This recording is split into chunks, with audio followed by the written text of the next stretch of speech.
Let's talk about something fascinating. We're going to look at two lives lived in the exact same 24 hours. Now imagine one person makes about $2,500 a month and another person makes $50,000. And this isn't just about cash in the bank, right? It's about two totally different realities. Let's dive in and see what that actually looks like. And right here, this kind of sums up the whole story. On one hand, you've got survival mode. I mean, that's the daily grind, just doing whatever it takes to make it to the next paycheck. But on the other hand, growth mode. Life stops being about just getting by and starts becoming a game of how can I improve? Money's just the tool you use to level up. So where does this all start? Well, it starts the second they wake up. Let's take a look at how their mornings are completely different from one another. Okay, look at this. On the left, you have that harsh, blaring alarm at 5:30 in the morning. It's a shock to the system, but you gotta do it.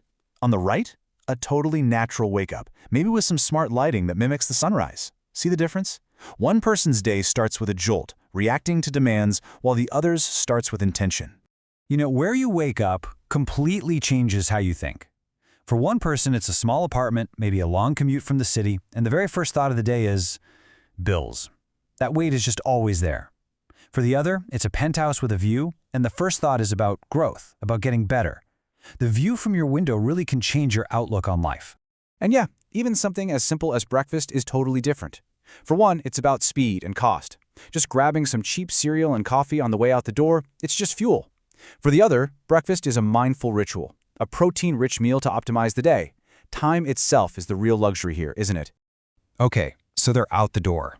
And this is where that gap, well, it just gets wider.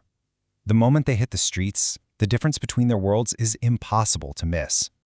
You see, a car isn't just a car in this story.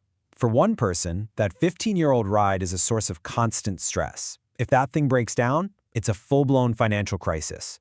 For the other person, their car is like a comfortable, mobile office. A breakdown is, what, a minor inconvenience? Something their assistant handles with a quick phone call. Time stuck in traffic isn't lost. It's used. So after the commute, what about work? Well, their professional lives show an even bigger split, and it all comes down to what they're actually getting paid for.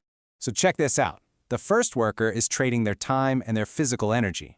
They're probably closely monitored, and their main question all day is, how do I do this task? But the second worker, they're selling their intellect, their strategic decisions. They have a ton of flexibility, and their core question is totally different. Who can do this for me? It's the difference between doing the work and directing it.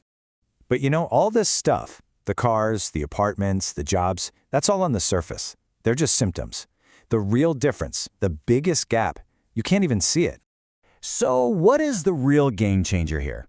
It's not about what's in their wallet. Nope.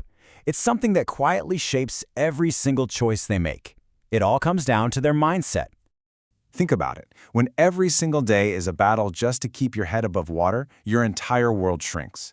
Your focus is just on the immediate future. How am I going to pay rent next month? That's the scarcity mindset. It's not that you don't have big dreams. It's that you literally don't have the mental bandwidth for them. But now, flip that coin. When you have financial safety, you can operate from an abundance mindset.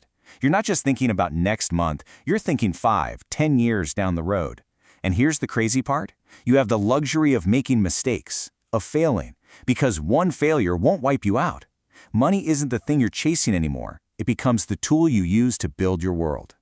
All right, so after seeing all this, what's the big takeaway? Because this isn't just a story about two imaginary people, right?